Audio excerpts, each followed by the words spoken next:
안녕하세요. 저는 서울에 살고 있는 아주 지독한 애주가입니다. 제 인생에서 술을 빼면 제로예요. 제로. 아무것도 없다는 소리입니다. 그 정도로 술을 정말 많이 좋아합니다. 아, 맞다. 잘못 말한 것 같습니다. 과거형으로 말해야 할 것 같네요. 좋아했었습니다. 술 먹고 실수하고 문제 생기고 사고치고 그런 일 저하고는 크게 상관없었습니다. 술로 인한 에피소드들은 제게 다 행운으로 돌아왔거든요. 결과적으로 말이죠. 사람들이 가장 많이 하는 말 중에 과정이 진짜 중요하다는 말이 있잖아요.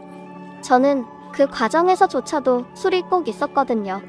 그러니 과정에 술일지언정 저는 좋아했습니다. 그렇다고 술 드셔라 권장하는 건 또 아니죠. 제가 지금 하는 말이 두서가 좀 없었네요. 절대 취한 건 아니고요. 제 아내 말로는 제가 하도 술을 마셔서 머리가 나빠진 것 같대요. 언어 능력이 부족하다고 저를 맨날 놀립니다. 술김에 보내는 사연은 아니니 진중히 들어주시길 바랍니다. 지금부터 제가 말씀드릴 것들이 바로 이 술 때문에 시작된 것들이랍니다. 맨 처음 제가 술을 접하게 된 것은 집에서 자주 제사를 지내는 것 때문이었어요. 양조장을 지나기만 해도 취한다는 말이 있듯이 집안에 대단한 애주가가 계셨거든요. 그 투명한 술을 참으로 맛깔나게도 드시는 저희 아버지. 시작은 아버지 때문이었죠. 저도 모르게 제사를 마치고 식사하는 자리에서 술을 드시는 아버지를 얼빠지게 보았습니다. 무슨 맛인지도 몰랐지만 아버지가 너무 맛있게 드시니 자연스럽게 눈이 가게 되었어요. 그러나 저와 눈이 마주친 아버지께서 말씀하시길, 왜 이 녀석아, 누가 술쟁이 아들 아니랄까봐 내가 먹고 앉아있으니 먹어보고 싶으냐? 자, 어디 한번 먹어봐. 술은 원래 처음에 아버지한테 배우는 것이 가장 좋아. 자, 딱 한 잔만 해봐 어디. 그때 제가 고등학생인가 그랬을 겁니다. 학생이었던 제게 아버지는 취하신 김에 술을 권했고 옆에서 어머니가 말리셨죠. 뭐 좋은 거라고 얘한테 술을 권해 인간아. 나는 이 집구석에서 아버님 그리고 당신도 인간들까지만 술쟁이로 거뒀으면 됐어. 그런데 또 아들 자식까지 그 꼴을 보라고? 싫다 싫어. 지겹다 지겨워. 에이 내가 또 뭘 했다고 그래. 원래 술은 집안 어른한테 배우는 게 맞는 것이야. 혹시나 나중에 지 친구들이나 이상한 놈한테 첫 시작을 배웠다가 문제 생긴다고. 집에서 이렇게 배우는 게 훨씬 좋아. 그래서 집에서 제대로 술 배우신 당신은 뭐 아무 문제 없음? 말이나 못하면. 하여간 술만 마시면 헛소리 쓸모없는 소리. 제가 듣기론 돌아가신 할아버지께서도 굉장한 애주가를 아셨습니다. 아주 어릴 때 기억에 할아버지 밥상엔 늘 술이 있었고요. 어쩌면 제가 태어나서 줄곧 시야에 들어왔던 것 중 하나가 술이었을지도 모르겠네요. 그리고 제 아버지도 매일 반주를 드시는 분인데 어머니 말로 크게 사고를 한 번 치셔서 그 뒤로는 늘 집에서만 술을 드신다고 하셨습니다. 그 큰 사고가 바로 저를 낳은 것이죠. 그런 이유로 어머니는 술이라면 질색팔색을 하셨습니다. 내가 저 인간이랑 술만 안 마셨어도 이렇게 안 살고 있으려나? 아유, 지겨워. 헤헤헤. 그러게 왜 처음 먹는 술을 나랑 마셨나? 딴 놈이랑 마셨으면 딴 놈이랑 살았겠지. 그래서 뭐든 처음이 중요하다는 것이야. 내 엄마가 나랑 술 한잔하고 덜컥 널 가졌잖냐. 얼마나 좋으냐. 술 한잔엔 님도 보고 뻥 떴다고. 어머니는 그 뒤로 술은 입에도 안 대셨고 아버지 말씀이라면 넌덜 머리가 난다고만 하셨죠. 그렇지만 저는 이상하게도 그날 아버지께 받은 한 잔의 술이 그렇게나 달고 맛있었습니다. 여태까지도 그 한 잔이 계속 생각날 만큼 말이죠. 아마도 지금은 술을 권했던 아버지가 돌아가셔서 더더욱이 그 술이 달게 느껴진 것 같습니다. 저는 그때 술 맛을 본 이후로 제사 때 몰래 남은 정종을 맛보았습니다.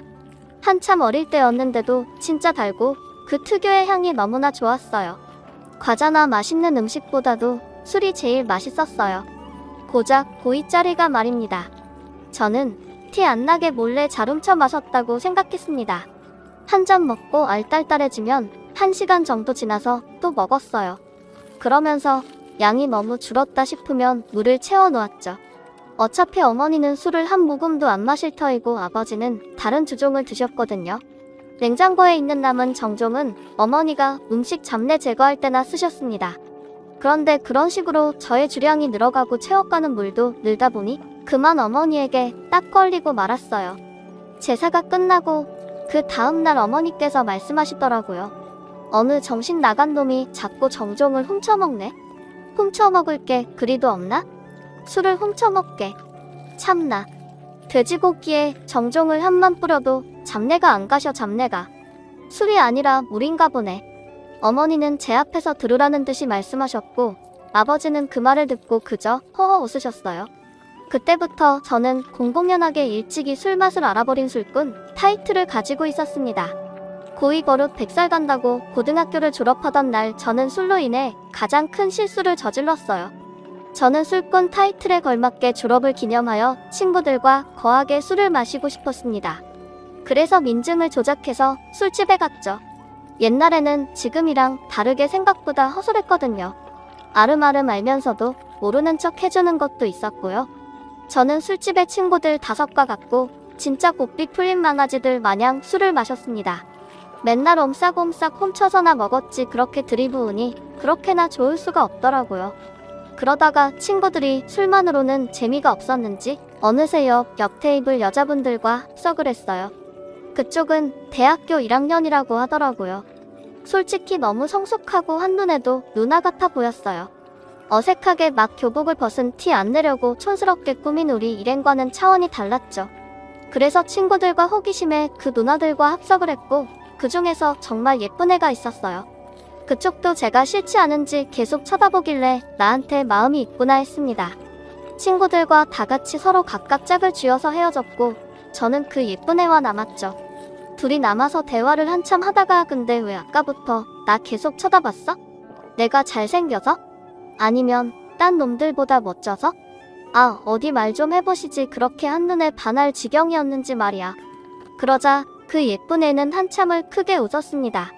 제가 크게 착각을 하고 있다는 듯이 말이에요.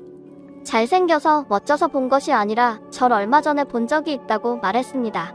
내가 편의점에서 아르바이트 하거든. 홍대 쪽에서.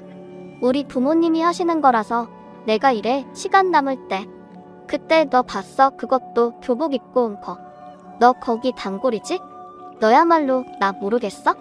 내가 오늘 그렇게 기가 막히게 잘 꾸민 건가? 매일 출근 도장을 찍으면서 어떻게 날 못 알아볼 수 있지? 그 예쁜 애. 아니, 지금의 제 와이프는 이미 제가 고등학생이라는 걸 알고 있었습니다. 게다가 더 기가 막힌 건 아내는 저보다도 1살 더 어렸습니다. 서로 쌍으로 거짓말을 친 거였어요. 아내는 고2에 고3으로 넘어가는 시점이었고 저는 대학 합격만 해놓은 상태. 그랬습니다. 그렇게 아내와 만났고 그날 거사를 치르게 되었어요. 저나 아내나 둘 다 처음이었고 정말 아무 일 없을 줄 알았어요. 둘 다 어리고 멍청했죠. 저는 술을 좋아했고 아내는 좋아하는 건 아니었지만 진짜 잘 먹었습니다. 저랑 같이 대적해서 먹으면서 먼저 취하지 않는 건 아내가 처음이었거든요. 그런데 결과적으로 둘 다 엄청 취한 상태였습니다. 그렇게 둘 다 술 먹어가면서 사고를 쳤고 그 사고의 대가는 꽤나 컸죠. 1달쯤 지나서였을까요? 모르는 번호로 연락이 왔어요. 받아보니 아내였고 그날 그렇게 만나서 헤어지고 처음 온 연락이었습니다. 자기가 아이를 가진 것 같다고 제 아이라고 했습니다. 사실 과정은 하나도 기억이 나지 않아서 그럴 리가라는 무책임한 말이 먼저 나왔습니다.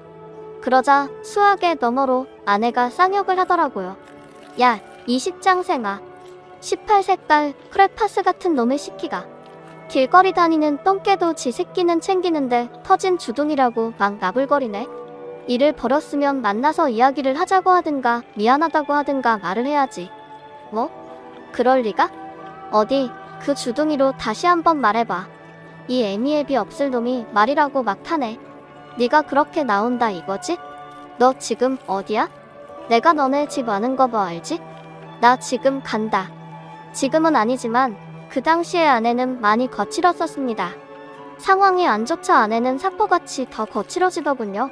집으로 온다기에 저는 수업도 제대로 못 듣고 집으로 부랴부랴 달려갔습니다. 아내가 집으로 가면 저는 진짜 죽은 목숨이었거든요. 그것도 절대로 속도 위반 안 된다던 어머니께 죽도록 맞을 거예요. 저희 어머니도 아내 못지않게 한 성격 하시는 분이라서요. 아버지보다도 저는 어머니한테 더 많이 맞고 자랐거든요. 그래서 무서웠어요. 제가 집에 막 도착했을 때 이미 집에 아내가 와 있었습니다. 그런데 전화로 퍼부었던 기세와는 달리 울고 있었어요. 어떻게 하냐고? 자기도 모르겠다고요. 어머니 또한 제가 걱정했던 바와는 다르게 아내를 달래고 사과하고 있었습니다. 저한테 한마디 화도 내지 않으셨어요. 제가 온 것을 아시고선 그제야 왜 그렇게 말했느냐고 한 소리 하셨죠. 그게 다였습니다. 아내 앞이어서 별다른 말들은 꺼내지 않으셨어요. 그리고 아버지는 그저 말없이 저와 아내를 번갈아 바라보았습니다. 아내가 좀 진정이 되자 어머니께서 아내가 아직 고등학교 졸업이 남았으니 학교는 졸업하자고 말했어요. 그리고 아이 낳고 아이는 어머니께서 봐주실 테니 공부하라고요. 내 자식 과실 내가 감싸야지 어째. 그러니까 그만 울어. 아이는 못 버리겠다면서. 그리고 우리 아들 저 새끼 마음에 든다면서. 그럼 같이 결혼하고 살아야지 어째. 저 자식이 그렇게 나쁜 WD 놈은 아니야. 돌대가리여서 그렇지. 다 책임지고 우리가 내 걱정 절대 안 시킬게. 부모님은 다 아신다고? 사과를 먼저 드려야 하나 상견례를 해야 하나 모르겠네 정말. 이런 말 위로가 될지 모르겠는데 나도 그랬어. 나도 이 인간이랑 만나서 제일 일찍 낳았어. 근데 나쁘지 않았다. 그리고 언제라도 다른 선택을 하고 싶으면 그래도 돼. 안 말려 괜찮아. 필요하지 않으면 결혼도 안 해도 돼. 애 만나고 안 키우고 싶다고 해도 돼. 일 저지른 저 새끼가 알아서 하겠지. 그리고 우리도 있고. 너무 그렇게 걱정하지 말어. 뱃속에 걔한테 안 좋을라. 그렇게 저는 엉걸결에 결혼이란 걸 하게 되었어요. 진짜 얻어 걸린 거죠. 동시에 아이도 생겼고요. 막 기쁘거나 싫고 그런 감정도 없었고 그저 어리둥절했습니다. 어렸기에 그 당시에는 그저 부모님께 안 혼났다는 것만으로도 다행이라. 아마도 혼내지 않으신 건 제가 아들에서 책임감을 가져야 할 아이 아버지가 되었기에 최선의 존중을 해주신 듯 했습니다. 제가 결혼을 하고 어머니께서 미안한 마음에 아내를 챙겨주고 싶다고 집에서 살라고 하셨습니다. 저희끼리 살면 뻔히 고생이 보인다고 말이죠. 이렇게 한참 어린데 내가 집으로 불러들여서 시집살을 시키겠어. 뭐하겠어? 내가 아들만 하나라 딸 하나 더 생겼다 치고 도와줄게. 나를 시어머니라고 생각하지 말고 너 애 봐주는 사람 정도로 치자. 그래야 내가 마음이 편하겠어. 배불러서 애 낳고 힘들어하는 거 엄마가 보시면 얼마나 마음이 안 좋을 거야. 나이도 어린데 친정엄마랑 있는 게 편하면 그렇게 해도 되는데 그럼 내가 짐을 떠넘긴 것 같아 보일까봐. 우리랑 사는 쪽으로 생각해보자 아가. 응? 저도 좋아요. 아버지가 많이 화가 나셔서 집에서 편하게 지낼 자신도 없어요. 집에 있는 게 더 불편해요. 여기로 들어와서 살게요. 앞으로 잘 부탁드려요. 저 아이도 잘 낳을 거고요. 공부도 마치고 싶어요. 그렇게 아내는 제 방으로 들어와서 살게 되었어요.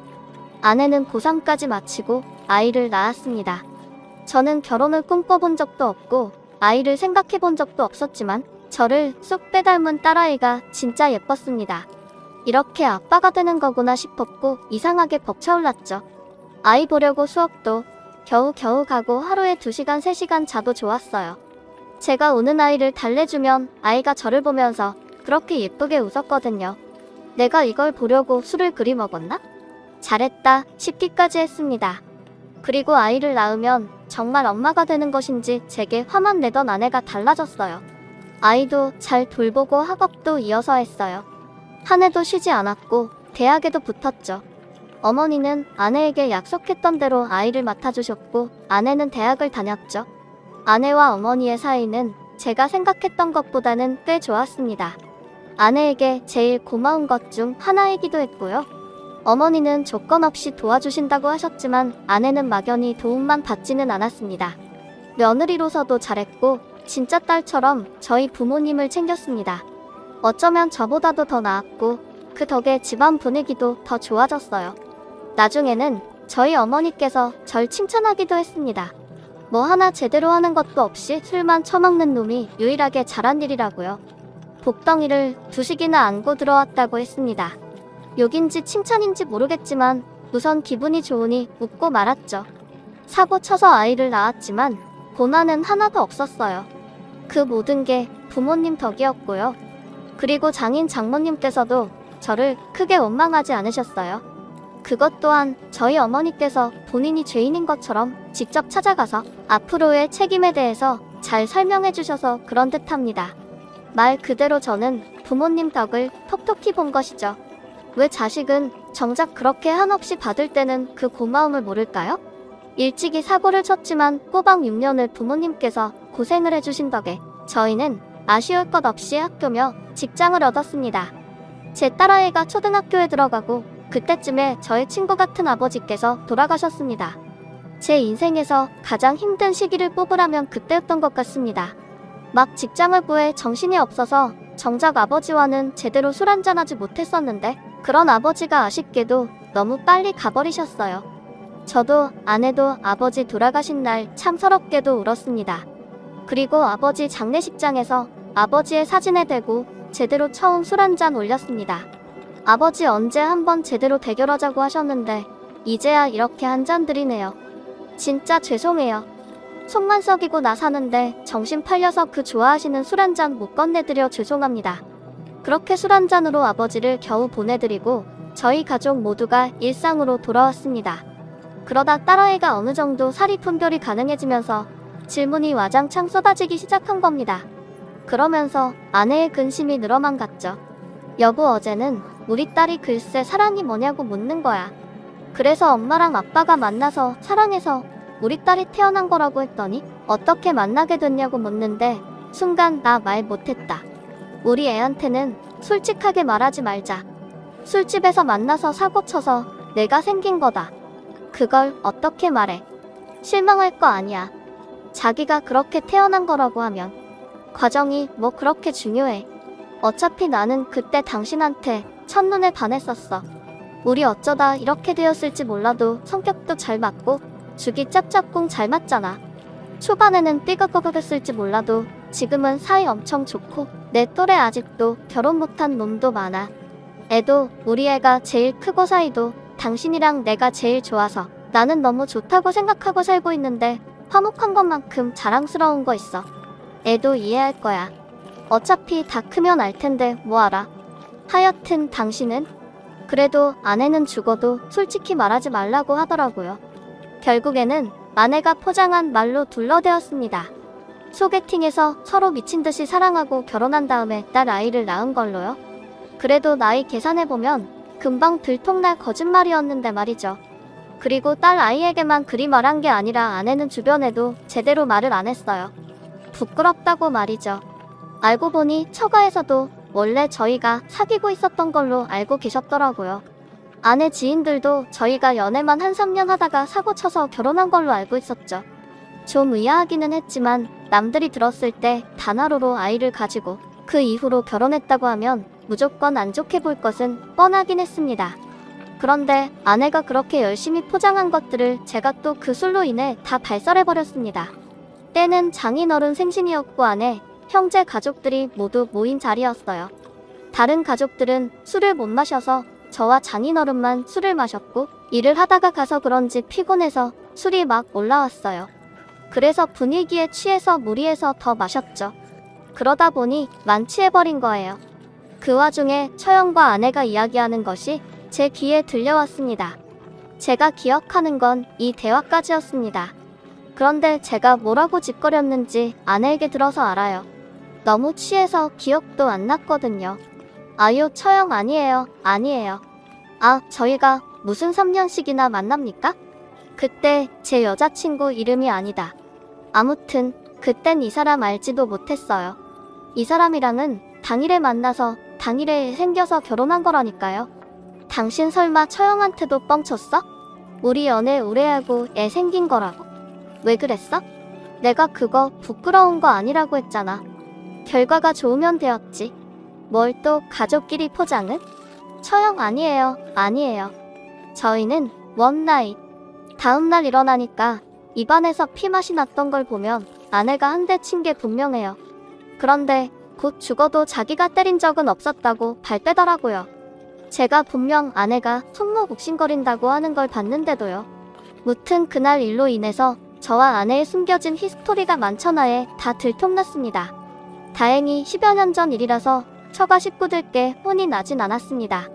다만 아내만 민망해졌을 뿐이지만요. 그 다음에 처가에 갔을 때는 둘째 계획에 혈안이 되어 있던 처형이 어떻게 해야 한 번에 애를 가지냐고 저를 영웅 보도다였죠. 장모님께서는 그래도 어린 나이에 책임지는 거 잘했다고 격려해 주었습니다. 쉽지 않은 선택이었다면서요. 물론 저보다는 저희 어머니가 책임을 정리하신 거지만요. 그리고 그제야 알게 된 것이 아내에게 제가 첫 남자친구였다 하더라고요. 그래서 그렇게 울고 불고 겁을 먹었던 거였어요. 센 척은 혼자 다 하더니 말이에요. 저와 처음 만났던 술집에서 그렇게 누나인 척하면서 연애 고수인 척하더니 다 아내의 허세였다는 걸 알게 되었죠. 그렇게 제 주장으로 인해 의미 있는 사실들을 알게 되어 저는 오히려 좋았어요. 어차피 다 같은 가족끼리인데 그것 좀 알면 어떠니까. 그래도 현재 이렇게 잘 살고 있으니 된 것이지요. 어쩌면 술이란 놈은 내게 아군이지 않을까 싶었죠. 제 인생에서 술은 단 한 번도 고난을 준 적이 없었고 늘 좋은 결과만을 주었으니 말이에요. 그런데 그렇게 생각만으로 인생이 흘러간다면 그건 드라마나 영화 속의 일이겠죠. 저는 회사에서 2차례의 진급을 했고 누구나 그리하듯 저도 조직 내에서 거슬리는 사람이 존재했습니다. 저와 동기이지만 회사 대표 아들이라는 이유로 초고속 승진을 한 놈이었어요. 말투도 거슬리고 같이 있으면 모두를 불편하게 하는 스타일이었습니다. 하지만 아무도 낄소리 낼 수 없었죠. 대표 아들이라서요. 그런데 그놈이 그날따라 다 같이 술 한잔 하자 회식 한번 하자고 바람을 넣었습니다. 저의 철칙이 불편하고 싫은 사람과는 절대 술 먹지 말자였어요. 그런 놈들과 술을 먹으면 그 맛있는 술도 얹히더라고요. 꼭이요. 그래도 그놈이 워낙 괘씸해서 제대로 벗겨 먹자는 생각으로 돌진했죠. 회식 장소에 가서 말도 안 하고 연거푸 술만 먹었습니다. 그러니 그놈이 저에게 아이고 우리 팀장님 술을 그렇게나 잘 드신다면서요. 아, 사내 소문이 자자합니다. 어디 저랑 오늘 대결 한 판 하시겠어요? 저도 주량하면 어디 뒤지지 않거든요. 저랑 오늘 끝까지 한번 겨뤄보시죠. 그래요? 그래요. 그럼 어디 한번 같이 마십시다. 얼마나 하는지 지켜보죠 그럼. 이놈이 저를 계속 도발하는 겁니다. 상대 안 하면 그만인 것을 괜한 술부심에 기꺼이 알겠다고 말하곤 눈을 부러리며 퍼마셨어요. 그러다가 어느 시점부터 많이 취했는데 동료 말로는 제가 삿대질을 하면서 나이도 어린 놈의 새끼가 부모 믿고 그렇게 나대서야 되겠냐? 싸가지 없는 놈. 너 우리 회사에서 입지가 어느 정도인 줄 알아? 야, 저 바닥에 뭘 흐른 거 보이지? 내가 딱 저 정도야. 시간만 좀 지나면 말라서 사라질 정도라는 기세라고 알아? 대표 아들이라니까 뭐라도 되는 줄 아나 본데? 착각하지 마. 넌 그냥 한번 쑥 훔쳐내면 있었는지 없었는지도 모를 인간이니까. 저 바닥에 고인 더러운 물처럼 말이지. 다들 그렇게 생각해. 나뿐만 아니야. 넌 백만 있고 능력 없는 건 회사 사람들이 다 안단 말이지. 이 빛 좋은 개살구 같은 새끼야. 제가 그렇게 퍼부어 말하자 화가 난 대표 아들의 한숨을 쉬었고 그 모습을 보다 육탄전이 벌어졌다 했습니다. 물론 제가 선빵을 먼저 날렸고요. 그래서 한참을 개싸움을 하다 막판에 제가 그놈 뺨을 후려갈긴 겁니다. 제대로 자존심 나가게 한 거죠. 회사 내에서는 철없는 대표 아들 후려친 영웅이 되었지만 실제로는 언제 잘려도 이상하지 않을 위태로운 사람이 되었습니다. 그러다 회사에서 구조조정이 들어갔을 때 보란듯이 제가 제일 먼저 정리되어 버렸어요. 저 같아도 저 먼저 잘났을 것 같긴 해요. 같은 조건이면 찔리는 게 있으니 저는 어떤 말도 못 붙이고 회사를 나갔습니다. 그리고 아내에게 사실대로 말했죠. 그러자 아내한테 쳐맞았습니다. 아내들은 꼭 들고 있는 걸로 때리더라고요. 그날은 아내가 마늘 빻는다고 손절구를 들고 있었거든요. 그걸로 배를 얼마나 찌르던지. 왕년에 그 폭력성 어디 안 갔더라고요. 숨기고 살고 있던 것 뿐이었어요. 당신 진짜 미쳤어? 그 놈의 술 좀 먹지 말라고 내가 몇 번을 말해. 당신 말대로 술만 먹으면 좋은 일만 생긴다고? 그게 말이 되는 소리야? 그저 핑계만 좋게 만드는 거지. 어떻게 당신은 처음 만났을 때나 지금이나 한결같다? 한결같이 취해 있어, 사람이. 이제 좀 깨워라. 우리 딸 공부 안 시킬 거야? 부족하게 키울 거야? 당신 백수가 꿈이야? 제게 그렇게 냉정하게 말해놓은 말과는 다르게 아내는 다음날 정장을 차려입었습니다. 자기가 다시 일을 구해서 다닐 테니 취업 준비하는 동안은 집에서 애를 보라고요. 당신 말 듣고 밤새 걱정이 돼서 잠도 안 오더라고. 뭐 당신이 그만둔 것도 아니고 잘린 거라는데 별 수 있어? 벌 수 있는 사람이 벌면 되는 거지. 그래도 당신 내내 일했잖아. 쉴 새 없이. 그러니까 이제는 내가 해볼게. 애 보느라 경력이 끊기긴 했어도 아직 젊으니까 취업은 바로 가능할 거야. 적어도 당신 이직보다는 내 취업이 더 빠르겠지. 당신은 다 정리될 때까지 애 놔봐. 그것도 나쁘진 않았어요. 일찌감치부터 아이가 생겨서 저도 쉴 새 없이 달려왔거든요. 어쩌면 내내 지쳐서 예민해져 있었던 건 아니었을까 싶었습니다. 눈골 시린 상사를 후리쳐서 회사를 잘리고 싶을 만큼이요. 아내는 제가 잘리고 일주일 정도 정장 차림으로 오가다가 정말 빨리 직장을 잡았습니다. 원래 근무했던 회사에서 육아휴직으로 자리가 나면서 임시로 일하게 된 것이었죠. 임시이기는 했지만 아내가 워낙 일을 잘해서 평판이 좋았습니다. 그리고 그때는 딸아이가 세상에서 제일 무섭고 강하다는 중학생이었죠. 그래서 저와 멀어진 사이를 돌리기에 좋은 기회라고 생각했습니다. 아내의 애를 보라는 말은 애 좀 잘 봐달라는 말이었던 것 같았어요. 제대로 잘 들여다 봐달라고요. 처음 키워보는 딸이고 주변에도 그 나이 또래의 아이를 가진 친구가 없었어요. 그래서 딸을 어떻게 대해야 할지 진짜 모르겠더라고요. 아무것도 안 했는데 뜬금없이 아빠 더럽다고 하고요. 아무것도 안 했는데 아빠 저질이라고 하고 귀여워서 웃었는데 얼굴 치우라고 하고요. 맨날 뭐만 하면 으으 하면서 싫어했어요. 꼭 벌레 보듯이요.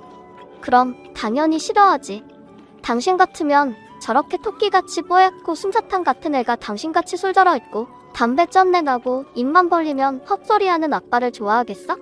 그리고 당신 맨날 속옷 차림으로 돌아다니잖아. 그러지 좀 마. 몸이라도 좋으면 몰라. 무슨 헐랭이 같은데. 뭔 자신감으로 정말. 쉬는 날에는 잘 씻지도 않잖아. 당신은 하루만 안 씻어도 개밥 쉰내. 그러니까 애랑 있을 때는 하루에 2번씩 아침 저녁으로 씻어 제발. 밥 먹을 때도 대충 널어놓고 그지 새끼처럼 먹지 말고. 알겠어? 어머니도 저번에 그러시더라. 집에 아들이 아니라 웬 각설이가 하나 있다고. 무슨 밥을 구걸해서 먹듯이 허겁지겁 왕초에 나오는 거지들도 그렇게는 안 먹더라. 의유 딸이랑 지내면서 매너라는 걸 좀 키우길 바래. 냄새 나는 아저씨 티내지 말고. 좀 바뀌라고. 바뀌어야 애 맘도 바뀌지. 아내의 말로는 예민한 사춘기이니 괜히 도발하지 말라고 했지만 저는 딸아이의 그런 반응이 너무 재미있어서 오히려 더 건드렸습니다. 그래서 중학생 때의 딸은 저랑 엄청 싸우고 툭툭거렸어요. 싸우는 것만큼 빨리 친해지는 거 없더만요. 처음엔 엄청 싫어했는데 나중엔 지도 재미있는지 옆에 슬금슬금 와 있었습니다. 딸이 중3에서 고1 2년 가까이 제가 놀았어요. 장기간 백수였죠. 상사한테 잘린 놈이니 같은 직종에서 이미 소문이 돌 만큼 돌았죠. 그 능력 없고 백 좋은 놈이 좋은 백을 저 앞길 막는데 쓰고 있더라고요. 그러니 누가 절 채용하겠습니까? 하지만 그렇다고 해서 초조하지는 않았어요. 아내는 꼭 일을 하고 싶었던 사람처럼 신이 나 보였고 임시직에서 정규직이 되었거든요. 한편으로는 제가 계속 집에서 아이를 케어해 주길 바랬어요. 게다가 자식이라는 존재는 언젠가는 집을 떠나 결혼을 하잖아요. 함께 보낼 시간이 많지 않다고 생각하니 제가 집에 있는 게 나쁘지만은 않았습니다. 그래서 가족들 모두에게 제가 백수라고 해서 안 좋을 것이 단 하나도 없었습니다. 그때는 그랬어요. 술이라는 거 진짜 나한테 내내 도움을 주는구나. 결국 나한테 이런 편한 안정을 주는구나 하고 말이에요. 게다가 제일 좋았던 건 집에서 편하게 마시는 술에 길들여진 것이었습니다. 좋은 술에 좋은 안주 근사한 장소만이 좋은 게 아니었어요. 집에서 오이 하나에 소주 한 잔만 먹어도 1,000원을 얻는 기분이었죠. 회사 끝나고 누구 욕하고 시끌벅적한 데서 비위 맞추면서 먹다가 집에서 아무 생각 없이 무념무상하고 술을 마시니 힐링이 되고 진짜 좋았어요. 그럴 때면 이만한 신선 노름이 없다 싶었습니다. 또 좋았던 것은 한두 번씩 딸아이에게 술을 권할 때였습니다. 제 아버지가 제게 술 맛을 들인 것처럼 말이에요. 그런데 딸아이가 저나 와이프를 많이 닮아서인지 한입 먹고는 맛있다고 먹더라고요. 살짝 취하는 기분도 나쁘지 않다 하고 말이죠. 뭐? 아빠, 이거는 괜찮은데? 저번에 먹은 건 쓰기만 하고 입맛 버렸었는데 이건 좀 달다. 뭐야? 아, 청아, 나한텐 이런 술이 맞는 건가? 달다 달아. 이 맛에 술 마시는 거구만. 이제 좀 알 것 같은데? 너 대신 나가서는 먹으면 안 돼. 아직 고등학생인 거 잊으면 안 돼. 그리고 나중에 커서도 남자는 아빠랑만 마셔야 해. 다른 놈들이랑은 한 모금도 먹지 마. 알겠어? 그리고 남자놈들 다 나쁜 놈들이야. 아빠 빼고 누가 술 먹자고 하면 우리 아빠가 먹지 말라고 했다고 말해. 알겠지? 아이, 벌써부터 열받네. 성인 되면 아빠랑 맨 처음으로 술집 갈 거야. 알겠지? 아빠 말고 딴 놈은 절대로 안 되는 거다. 딸아이는 알겠다고 끄덕끄덕거는 무참히 약속을 깨버렸습니다. 대학교 들어가자마자 술에 잔뜩 취해서는 모르는 남자의 등에 엎혀 들어오더만요. 그 꼴을 보는데 진짜 얼마나 어이가 없던지 술에 잔뜩 취해서는 그저 좋다고 압방하고 안기는데 냅다 소파에 던져버렸습니다. 너 아빠가 술 아빠랑만 먹자 했냐 안 했냐? 이렇게 뇌간 남자 등에 엎혀오고 그러면 안 돼. 진짜 제대로 한번 혼나볼래? 너? 이게 몸만 컸지 진짜? 딸아이는 대학교 1학년 때 진짜 술 마시러 대학을 갔나 싶을 만큼 부어라 마셔라였습니다. 그래서 내 딸이죠. 누가 내 딸 아니랄까봐 동네에도 소문이 다 났습니다. 술주정뱅이 딸이라고요. 옆집에다가 토해놓고 술 취하고 다른 집 들어가고 난리도 아니었습니다. 그래서 술 먹지 말라고 한 소리 두 소리씩 하다 보니 사이가 안 좋아졌죠. 그래도 저는 아빠니까 엄하게 할 수밖에 없었죠. 그렇게 사이가 나빠지던 새해 전에 다니던 직장 동료에게서 연락이 왔습니다. 오랜만에 밖에서 술 한잔 하자면서요. 회사 그만두고는 한 번도 밖에서 술을 마신 적이 없었는데 오랜만에 밖에 나섰습니다. 이제 일해야지. 언제까지 놀 건데? 다른 회사 제의는 여태 없었어? 있었지. 없었겠어? 근데 다 하고 싶지 않더라고. 와이프도 일하는 게 재미있다고 하고 어쩌다 보니 애도 다 컸고 그간에는 큰돈 나갈 일이 없었는데 이제 딸아이 대학 다니니까 휘청하긴 해. 조금씩 준비를 해봐야지. 날 받아줄 곳이 있을지는 모르겠지만 시간은 또 왜 이렇게 빨라. 우리 딸 조금 있으면 시집 간다 하겠어. 그럼 결혼 자금 대줘야 할 거 아니야. 에이 좀 조급하긴 하네. 와이프 벌이만으로는 넉넉치가 않아. 잘 됐네. 그럼 나 얼마 전에 개업한 거 알겠네. 여의도에 작게 사무실 하나 냈어. 그래서 오늘 너 같이 일하자고 말하려고 온 거야. 같이 일하자. 그만 놀고. 역시나 술자리는 또 제게 행운을 안겨다 주었습니다. 백수 생활이 몇 년씩 길어지니 지치기도 하고 딸아이 보기에도 그랬는데 알아서 복이 굴러 들어온 거죠. 그래서 이튿날부터 동료가 시작한 회사에서 일을 시작했습니다. 그러면서 딸아이와는 마주칠 일이 더더욱이 적어져 버렸어요. 그래도 그간 잘 키워놓았고 이제 성인이니 별일 없겠지 하고 말았죠. 제가 다시 일을 시작했다고 하니 아내도 안심하는 분위기였고요. 그런데 회사 일을 다시 시작한 건지 술을 작정하고 퍼먹기 시작한 건지 저도 알 수가 없었습니다. 신생회사라 여기저기 알려야 하다 보니 매일매일 접대의 인사여서 술독에 빠져 지냈어요. 그래도 싫지 않았어요. 술은 언제나 제게 큰 행복만 가져다 주니까요. 그날도 접대한답시고 평소보다 술을 잔뜩 먹고 취해 집에 들어온 날이었습니다. 아내는 장모님이 아프셔서 잠깐 처가에 가 있는 상태였고 집에는 딸 아이만 있었죠. 그래서 취해서 집에 들어와서 딸을 부르니 조용한 겁니다. 아직 10시 밖에 안 되었는데 벌써 잠들었을 리가 없었어요. 또 술 먹고 안 들어왔나 싶어서 방문을 활짝 열어보니 딸이 잠들어 있었습니다. 그런데 좀 이상했어요. 애가 끙끙 앓더라고요. 가까이 다가가 머리를 짚어보니 이마가 펄펄 끓는 겁니다. 그래서 우왕좌왕 당황해서 왔다 갔다 했죠. 취해 있는 상태라서 어찌할 분별력이 없었습니다. 찾기는 했으나 취해서 운전도 못하고 택시를 불러야겠다고 생각했어요. 그런데 저희 집이 좀 외진 곳에 있어서 그 시간에는 택시가 잘 안 왔어요. 그래서 더는 지체하면 안 되겠다 싶어서 딸 아이를 업고 슬리퍼를 신고 냅다 달렸습니다. 알딸딸하니 딸아이가 무거운 것도 잘 모르겠고 그저 병원까지 미친 듯이 달려갔습니다. 그런데 막 달리다가 넘어졌어요. 그래서 딸아이 이마가 땅에 매다 꽂혔죠. 돌에 찍혀서 피가 좀 났습니다. 저 또한 두 무릎이 자갈 바닥에 그대로 꽂혀서 다 찢어졌고요. 그런데 취해서 그런가 전 안 아프더라고요. 다시 업어서 겨우겨우 딸아이를 응급실에 데리고 갔습니다. 이마에 피가 나니까 의료진들이 교통사고인 줄 알더라고요. 그래서 고열이 심하다고 설명을 하니 제게 술 냄새가 많이 나니까 표정이 싹 바뀌었습니다.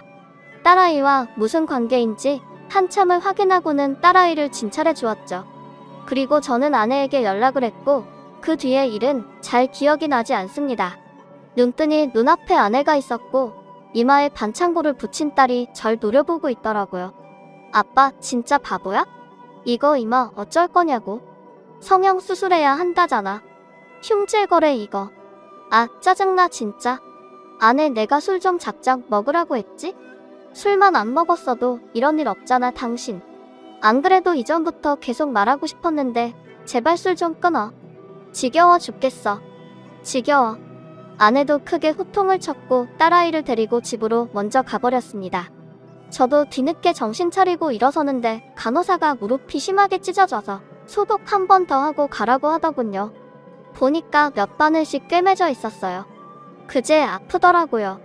제대로 넘어지긴 했구나 하고 말이에요.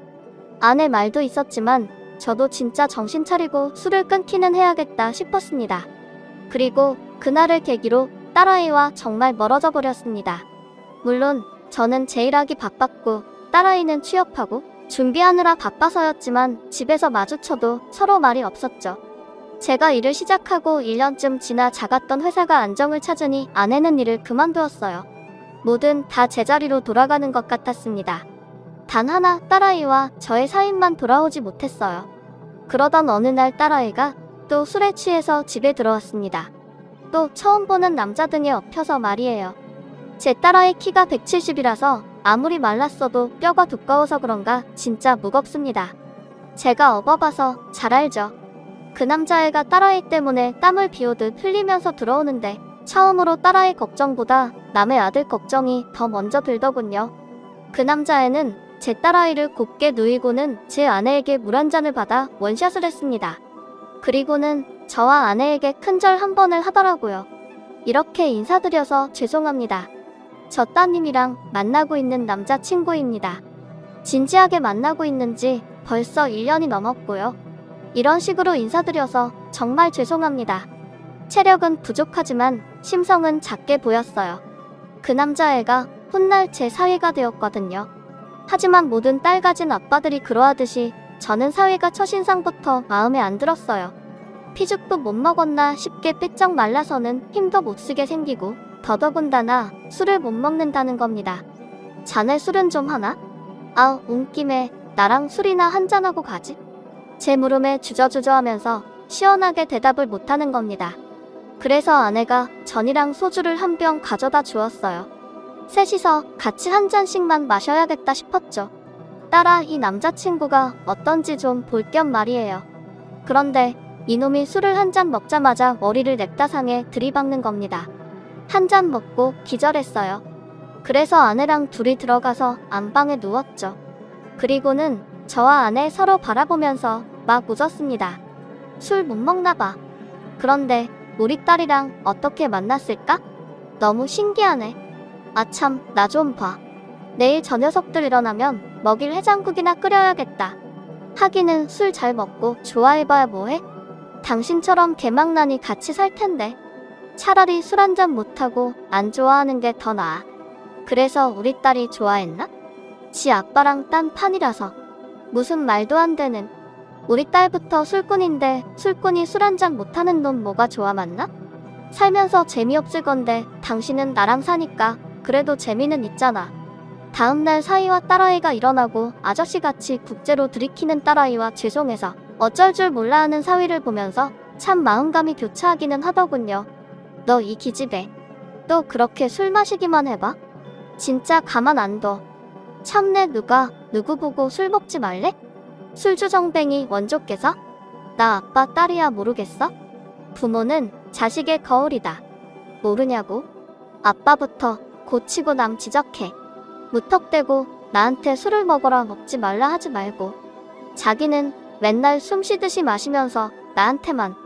저 아버님 제가 최대한 못 먹게 하겠습니다. 어제는 정말 죄송했습니다. 저희 집이 대대로 술을 잘 못 먹습니다. 제 최대 주량이 소주 한 수저예요. 죄송해요. 같이 분위기 맞춰서 못 마셔드려서 죄송합니다. 딸아이와 크게 말싸움으로 번질 뻔했는데 그나마 사위하는 말이 귀여워서 멈췄습니다. 그 이후에는 딸아이와 사이가 잘 좁혀지지 않았어요. 만나면 거의 말다툼하는 게 일이었죠. 싸움은 딸아이가 결혼식을 올리기 직전까지도 계속되었습니다. 결혼 이야기로 이런저런 상의를 하다가 의견이 안 맞아서 딸아이와 언성이 높아진 적이 있었어요. 그때 딸아이가 하는 말이 난 예전부터 아빠 말이 제일 설득력 없어. 아빠가 나한테 어떻게 했는지 기억 안 나? 술 먹고 괜히 나 업고 뛰다가 내 이마 박살냈잖아. 기억 안 나지? 자기가 불리하면 꼭 기억이 안 나시겠지. 오늘 신부화장 받을 것 같는데 아무리 지워도 이 흉터 안 지워진대. 어쩔 거야. 이마 까고 드레스 입어야 하는데 이 흉 때문에 나 없는 앞머리 내려야 돼. 알아? 내가 얼마나 속상한지 알아? 웨딩사진 찍을 때도 이 상처 가리느라고 돈도 더 들었어. 내 인생에 아빠가 도움되는 게 어째 하나도 없어. 하나도. 너는 무슨 말을 그렇게밖에 못하냐? 내가 그냥 취해서 나 좋자고 너 없고 그렇게 뛰었냐? 열이 40도가 넘는데 그대로 시간만 가면 큰일 날까봐 그랬지. 기집애가 맨날 술 처먹고 밤에 돌아다녀서는 고열에 감기나 걸려오고 너는 입이 10개라도 할 말이 없어. 이거 사. 아빠한테 고맙다고는 못할 망정. 말하는 싸가지하고는 시집갈 때 다 되었는데도 말하는 싸가지 봐 이거. 결혼할 준비도 아직 안 됐네. 멀었어. 결혼할 준비? 참나 웃겨. 아빠가 할 소린 아니지 않아? 아빠랑 엄마랑 술 먹고 싸고 쳐서 나 가져서 어쩔 수 없이 결혼한 거잖아. 그에 비하면 나는 아주 준비 철저한데 왜 그래? 뭐 할 말 있어? 술 취해서 무계획으로 결혼한 사람이 누군데? 누구 보러? 나는 있잖아. 이 사람한테 좀 창피해. 아무리 엄마 아빠 사이가 좋고 한들 둘이 철없이 하루 사고로 내가 태어난 게 달라지는 건 아니잖아. 이 사람은 말이야. 우리 시부모님이 얼마나 순수하게 사랑하고 서로 믿음을 쌓아오다가 오래 연애하고 결혼해서 세상에 태어났다고. 그에 비하면 나는 무슨. 입에 담기도 창피해 정말. 그러니까 엄마랑 아빠는 입이 10개라도 나한테 할 말 없어. 특히 술에 관해서는 누워서 침 뱉기나 마찬가지라고 알아? 그런데 그때 아내가 딸아이 등짝을 팍 때렸어요. 눈에는 눈물이 글썽해서요. 내가 그런 말들 예상은 했다만 그런 말을 하필 내가 낳은 내 딸한테 들을 줄은 몰랐네. 내 아빠 말 하나 틀린 거 없어. 그런데 내가 지금 내뱉은 말들은 전부 틀렸어. 나랑 내 아빠가 그저 실수로 널 낳아서 결혼한 거라고? 무슨 말도 안 되는. 너는 실수를 평생 감내하면서 하는 게 결혼이라고 생각하니?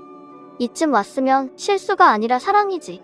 내 아빠랑 나랑 사랑해서 결혼했고 책임까지 감수하고 너 낳은 거야. 그저 단순히 술 먹고 내가 생긴 건 맞지만 그렇다고 해서 우리 가정이 고작 그런 것들만으로 된 건 아니라고. 그리고 너는 내 이마 상처만 보이지? 내 아빠 저 무릎은 안 보여? 내 아빠 여름 많이 타는데 혹시라도 너한테 보이면 마음 불편해? 내 아빠가 너무 불편할까봐 이 더운 여름에도 반바지 죽어도 안 입어. 너 업고 뛰다가 넘어져서 양쪽 무릎을 8바늘씩 꿰매왔어. 간호사가 그러더라. 아빠가 딸 이마에 난 여우 콩만한 상처 신경 쓰느라 본인 무릎 벗겨져서 피가 철철 나는데 그거 아픈 줄은 모르더라고. 꼭 다 말을 해줘야 아는 거니? 내 아빠가 그런 사람이야. 내 일이면 다치고 아파도 다 나서는 사람이라고. 이 나쁜 계집애야. 사위의 부모가 되시는 사돈 내외가 사위를 낳기 직전에 외국으로 건너갔다 하더라고요. 그래서 쭉 거기서 살았고 대학생이 되면서 사위만 한국으로 건너왔다고 들었습니다. 좀 사는 집 자제인가 싶었는데 꼭 그런 것만은 아니라고 하더라고요. 사위의 부모가 외국에 계시는 터라 상견례가 많이 늦어지긴 했습니다. 거의 사돈 집안 빼고 결혼 준비를 했다 해도 가언이 아니었죠. 딸 말로는 요즘은 다들 결혼 준비만 한다고 상견례는 생략도 한다기에 좀 찜찜하긴 했지만 그 의견에 수긍해 주었죠. 그리고 약속된 상견례 날 저와 아내 둘 다 사돈을 보자마자 뒤집어지고 말았습니다. 사위가 공항에서 모시고 오기로 하고 저희 가족만 먼저 와 있는데 딸아이가 혹여나 술 먹고 취해가지고 나를 실수로 가져서 결혼했다는 등 그런 소리 하지마. 진짜 그러면 가만 안 있을 거야, 아빠. 오두방정 떨기만 해봐. 결혼이고 뭐고 다 작살나는 거야. 두 분 오시면 좀 우아하게 굴어. 술도 입에 대지 말고. 알았지? 어찌나 저한테 헛소리 하지 말라고 단단히 조심을 시키던지요. 하지만 그것도 사돈 내외가 오고서는 다 필요 없어져 버렸죠. 막 문이 열리고 사돈 내외가 입장을 하는데 두 분 다 너무 낯이 익는 겁니다. 제 옆에 있던 아내가 막 이름을 부르면서 언니 하는 거예요. 이게 무슨 상황인지 싶어서 자세히 보니 바깥 사돈 얼굴이 심하게 익숙한 겁니다. 보니까 제 고등학교 동창인 거예요. 그것도 아내와 사고친 그날 밤 같이 술 먹으러 나갔던 그 친구였죠. 아내가 아는 척한 안사돈 또한 그날 밤 아내의 일행이었고요. 딸 아이였고 경황이 없어서 저나 아내나 주변 지인들 대부분 연락을 끊었고 정신없이 살았거든요. 그래서 서로 얼굴을 알아보자마자 막 한참을 반가워하다가 겨우 자리에 앉아서 따져보니 사이가 우리 딸이랑 동갑이거든요. 그렇다는 건 야 아이 너도 야 아이 나도 그날의 거사는 저와 아내뿐이 아니라 그쪽도 마찬가지였습니다. 이 어찌 축하 안 할 수 없는 인연인지라 그날도 엄청 마셨습니다. 딸아이 결혼시키고 여전히 저희는 사돈 양반들과 몇 달에 한 번씩 술자리를 가집니다. 그리고 늘 똑같은 레파토리로 대화를 이어가죠. 그날의 실수가 결국에는 실수가 아니고 모든 게 인연이었음을요. 지금은 나이를 많이 먹고 늙어서 자중하고 있습니다만 역시나 술은 제 인생에서 뗄래야 떼기 어려운 요술입니다. 지금까지 사연을 들어주신 여러분 감사드립니다.